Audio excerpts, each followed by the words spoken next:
எல்லாருக்கும் சொந்த வீடு அப்படிங்கிறது ஒரு பெரிய கனவா இருக்கும். அது மாதிரி தான் 2014ல ஒரு ஃபேமிலி நியூ ஜெர்சில ஒரு புது வீட்ட வாங்குறாங்க. அவங்க அத வெறும் வீடா பார்க்கல, ஒரு கனவா பார்த்தாங்க. அந்த வீடு ரொம்பவே பெருசா, அமைதியா அவங்க ஃபேமிலிக்கு ஏத்த மாரி பெர்ஃபெக்ட்டா இருந்திருக்கு. அவங்க அந்த வீட வாங்கி கொஞ்ச நாளைக்கு அப்புறமா ஷிஃப்ட் ஆக ரெடி ஆகும்போது, அவங்களுக்கு ரேண்டமான ஒரு லெட்டர் வருது. அந்த லெட்டர்ல ஐ அம் அ வாட்சர் அப்படின்னும், இந்த வீட நான் பல வருஷமா பார்த்துட்ருக்கேன்.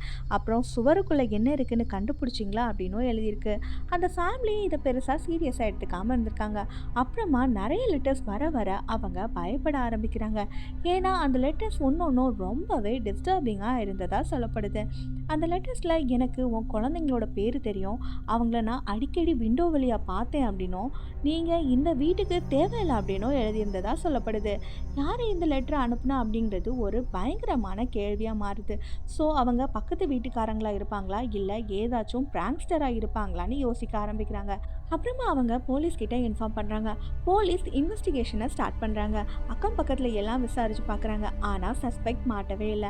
ஸோ அந்த ஃபேமிலி இந்த வீட்டுக்கு மூவ் ஆக பயந்து அந்த வீட்ட சேல் பண்றாங்க. இதனால அவங்களுக்கு பெருசா லாஸ் ஆனதா சொல்றாங்க. அந்த வாட்சர் இன்னும் அங்க தான் இருக்கானா?